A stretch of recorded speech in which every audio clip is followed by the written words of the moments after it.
off that, Malik!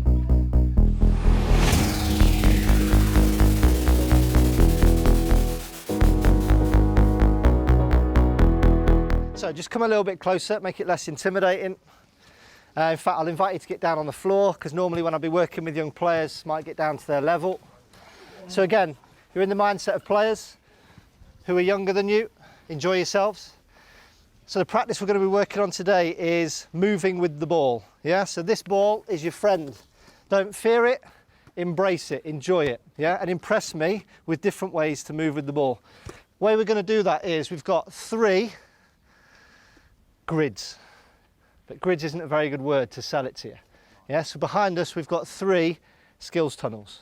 Yeah, we're going to work red first, yellow and then blue, and then we're going to put it into a multiple choice game where you get to decide which tunnel to go down, but there might be an element of risk for reward when you do that. It's important to highlight that this practice was originally aimed at young players aged 8 to 10 years old, but on the day of filming I only had an older age group of under 18s available to me. That said, I still wanted to showcase some of the actions and behaviours I would usually favour when working with younger players. Kyle, 5 of you line up behind Kyle for me. And number 7, I'll learn your real name. Leo. Leo, 5 of you line up behind Leo. If I haven't got my numbers exactly right, don't panic, just join one of the lines. So we're in the red skills tunnel. You can go anywhere you like. The idea is to move with the ball to the end. When you get to the end, if you're in this line, you're going to move round to the left. If you're in this line, you're going to move round to the right. What about if you're in this lane? You get to choose, yeah? Go left or right. Don't come back just at the moment, because I want to try and manage the traffic through the skills tunnel. When does the second one go? When the first one, say, breaks this line, second one can go. I want to see all players moving with the ball as quickly as possible. This would traditionally be called a line drill. A massive trade-off with a line practice is the waiting time of the players. Encouraging the players to enter the practice after a few seconds have passed or their teammate has crossed a line is a great way to minimise the waiting time and get them moving with the ball simultaneously. Time's round, just enjoy it.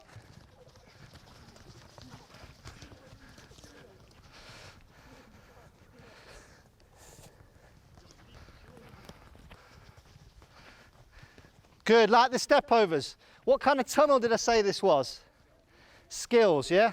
So I might say skills with a Z, to try and be down with the kids, even though I'm closer to 40 years old. Yes, try and stay connected, try and stay young. So in here you can show me different skills. Different parts of the feet you can use to manoeuvre that ball. Might help with different skills. What different ways could I move the ball? With which parts of the feet? So we've got inside, we've got outside, so I might use that for chops and little feints, yeah? Little chops, little feints. We could also use the laces to push it forward. What about this part? Sole. So don't be afraid to show me something with the sole, yeah? So it might be a roll over, roll over, roll over. It might be a back to go forward. So experiment with different parts of the feet. Enjoy yourself through the skills tunnel. Go. Give the players hints and tips linked to the session objectives, which in this case is exploring different surfaces through which to dribble the ball. Try to mix it up with the use of questioning and, if confident, demonstrate, as a picture can help the players visualise what they are trying to learn. So this time, as you're going through the skills tunnel, show me any different skills that you've got, different parts of the feet. Don't be afraid to stop and then accelerate. Stop and then accelerate. Now you don't have to necessarily play in a straight line. If someone's in your way or it's busy one side, you can accelerate to go past them. What is it crucial that you do with your head though? Otherwise you're going to what? Yeah, and you've all taken out insurance. We don't want to use it too soon. Yeah, so the idea is not to bump into anyone. Find the little gaps, stop, start, use different parts of the feet and have fun doing it. Ready? Play. Giving the players opportunities within practices to decide things is really good for developing their decision-making skills, especially when they have a ball at their feet. This final progression on the first skills tunnel uses orange traffic cones on the outside to give the players obstacles through which to navigate through using their dribbling technique. Oh, So a little tip I might give young players, yeah? Every time you touch that ball, love the quick feet, try and look up. If you can, twice in each touch or in between, all right? Enjoy it. Nice one, Josh. Love that. The fact that in this particular practice all players are busy with a ball gives you as the coach a great opportunity to give one-to-one feedback. Pick yourself up, just learn from it and relax. Okay, what didn't we have in there that we might have in here? And here's a clue. Yeah, opposition, but we're going to build up gradually, yeah? So we've gone from none, there we're going to have full defenders, so here, somewhere in between. So unopposed, semi-opposed, fully opposed. The way we're going to do that is, if you just stand on that yellow line for me. Gents, if you turn around, doesn't matter what colour bib, grab yourself a bib, make a tail, 2/3 need to be out. So I need to see more of the tail out than you tuck in your shorts. In the second skills tunnel, the players are faced with an opponent in the form of a bib snatcher. Young players love playing tag games, and this combines the thrill of escaping and evading an opponent whilst trying to maintain control of the ball travelling in a forward direction. See Luke react to one of the players, the next players can go, yeah? So use your head, play smart. If it's really busy and congested, just have the ball at your feet looking ready to go. As soon as you see an opportunity, or Luke's busy, and you want to engage and accelerate round and break away, you go and do it. Now here's a critical bit. If Luke manages to grab your tail, so just dribble out for me, freeze, grabs the tail, yeah, I get a point. This player carries on dribbling, this player just puts it on the side, so that when this player dribbles round, they collect it again, put it in, yeah? But like any good computer game, these players are trying to add points up, so how many bibs can you steal and then safely put it to the side, all right? You guys can start with 5 lives. So you lose a life every time someone nicks your bib, but remember to pick it up on the way back, yeah? Happy? Ready? Play.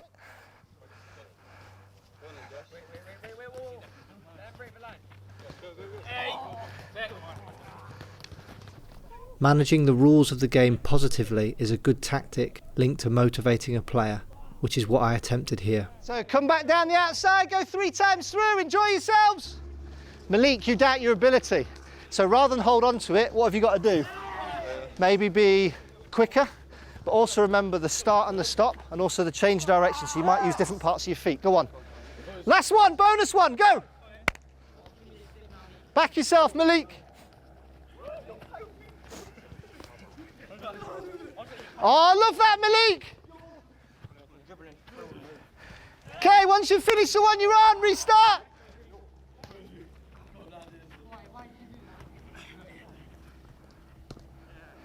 Yeah, 4 defenders. What else happened to the space? It's got a bit wider, so more players but more space. I like the word gaps. The gaps was used earlier. So you will notice that the area has got bigger in terms of width, and also the number of bib snatchers has increased to up the challenge for the dribbling players. There is a lot of busyness and chaos in this practice, which is good for testing the players' dribbling. My strong advice though, especially when working with younger players, is to ensure that the space is big enough to avoid running into one another.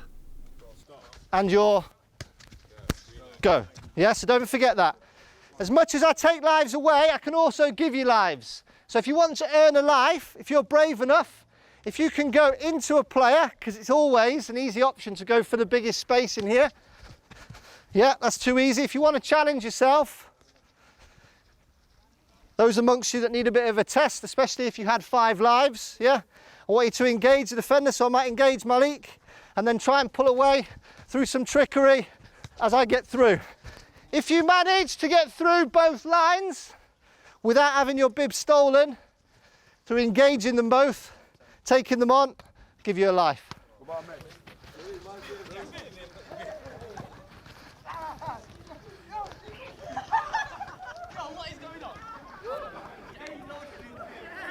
It is important to observe and catch players doing something well. Try to work on a one-to-one basis, rewarding players with purposeful praise. Oh, love it!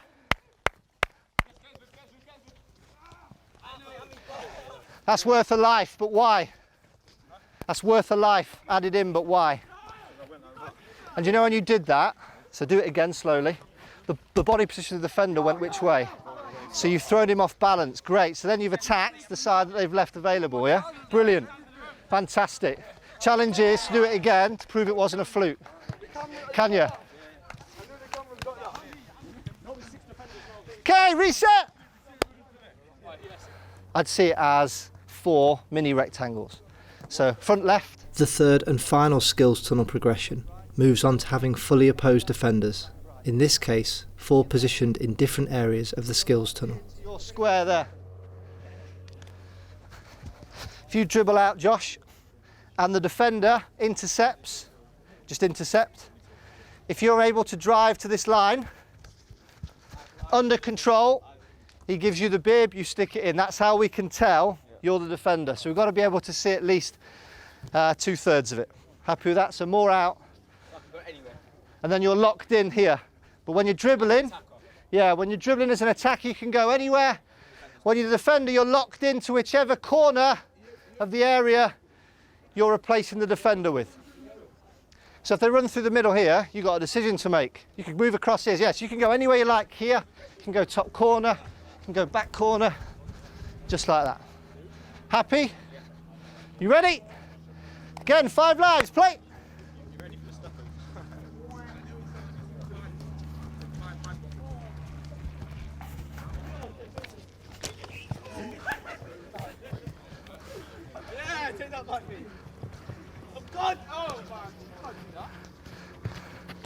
Oh, I love the pressure from the defender. Keep going. 10 seconds left. I dare you.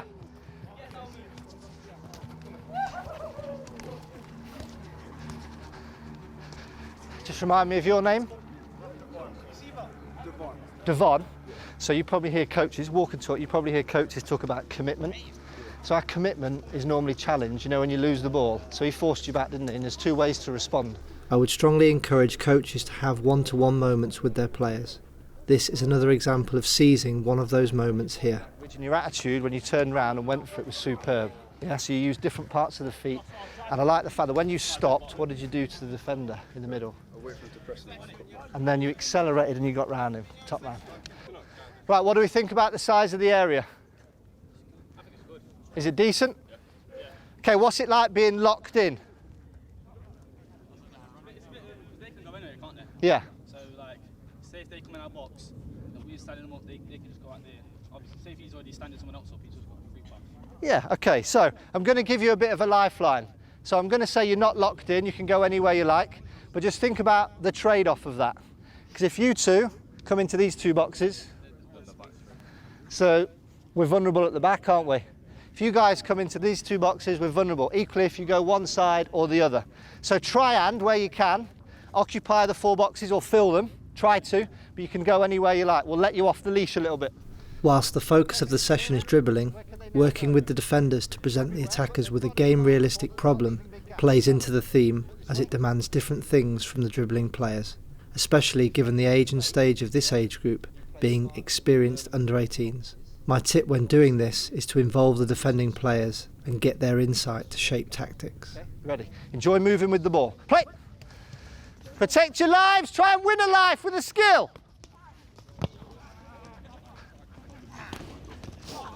Good, break out, get to the line. Well done. So we'll just throw it into a quick tournament. The tournament round gives the players ownership over where they dribble. A scoring system is a good way of tempting the players to take on the challenge of the more difficult skills tunnels by offering more points should they be successful in executing their dribble against opposition. The area there. Here's where we're going to challenge my upside down writing. So this one was the unopposed, yeah? So if you dribble through here and you've got a ball, you're going to get 1 point. Get the idea? If you dribble through this one, which is going to be partly opposed with the bib snatch, where do you put the bib if you pinch it? To the side, going to give you 3 points. Is that the right way round? Just checking that you were listening, yeah? If you go through this one, how many points do you want? Bearing in mind that's got the most pressure. Should we go double that plus 1? Oh, 7, that's difficult. I wanted you to say 8, because that's easy to do upside down. Is that right? that not right? Love the mind games. Love it. Decisions, decisions. Where do you start? Some would say they're taking the easy option, but it's a marathon, not a sprint. Some are being super brave. It's up to you. Okay, on your marks, set, play. Game of 90 seconds. How many points can you win? If you're a defender, can you pinch a bib?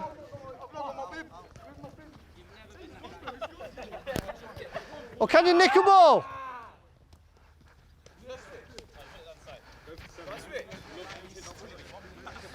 Who's going for 7?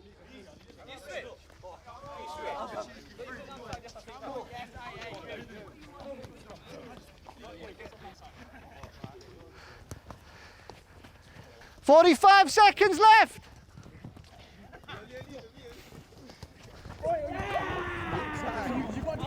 Get out of here! No, not this one.